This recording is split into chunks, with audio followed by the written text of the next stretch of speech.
The Ferrari 458.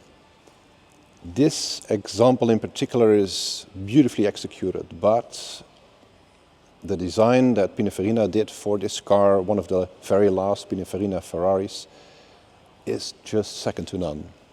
Incredible proportions, lovely surfaces, a great jewelry here and there. And again, this example in particular, the color and trim is just second to none. A beautiful interior with this very special metallic red. A great car to discuss during this CoachbuiltChronicles, and just look at it. The proportions of the 458 are beautifully executed, something Pininfarina can do like no other. And because of that, of course, a car like this is an excellent donor for something that you might want to design yourself.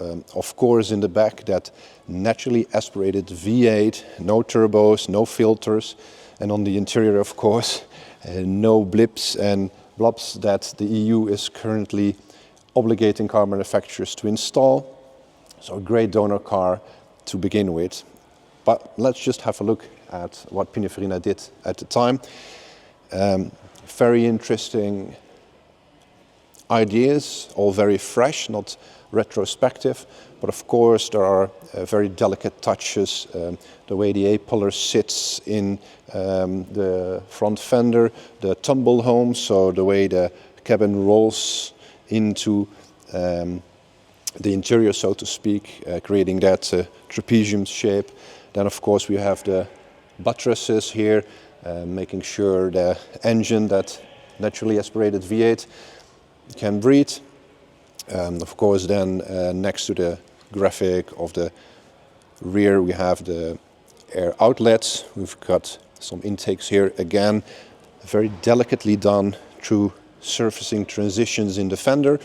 A graphic outline that basically starts around that graphic, small little graphic here, which of course opens the door, but it then creates this beautiful tension over the rear fender, moving in the tail light, and then going from this convex to concave surface transition there. The cabin truly sits inside of the body because of that facette running all along the door, which is created from that headlight running over the fender very delicately, making sure this is not a weak element, but actually something that has some volume. And again, it goes all the way around over that strong rear surface towards the rear, encapsulating the graphic of the rear end, creating a bit of depth here, so that rear graphic of the glass lays slightly deeper inside, pushed in these buttresses. Very nicely done indeed. Towards the front,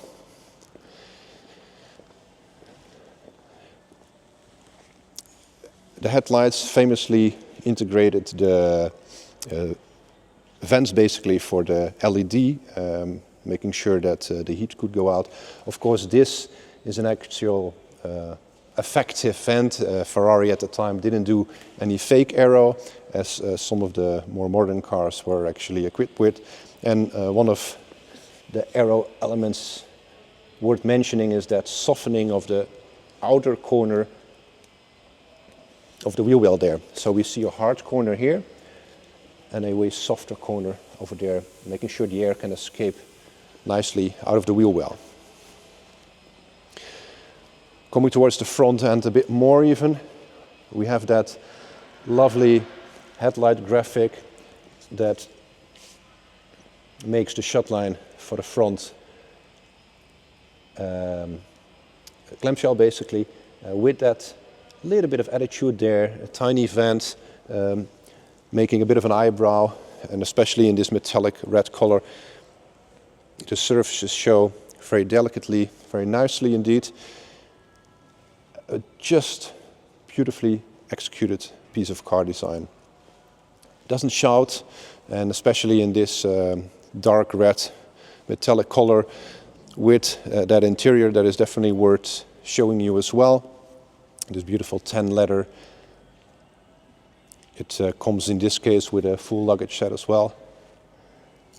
All in all, a beautiful piece of car design, well executed, and it took the brand quite a bit of time to find its way. After this car, in my humble point of view, the design quality didn't really match the work of Pininfarina. Only after quite a few years, and they introduced the 296, I think Ferrari Centro Stile got the hang of it, so to speak. But both cars actually excellent pieces of car design. There's quite a bit of time between them. V8 and 6-cylinder with a hybrid solution on the right-hand side, of course. But both excellent donor vehicles for coach building. Thank you for tuning in to another Coach Build Chronicle, and I'm looking forward to discussing some lovely motor cars like this Ferrari in the next episodes with you.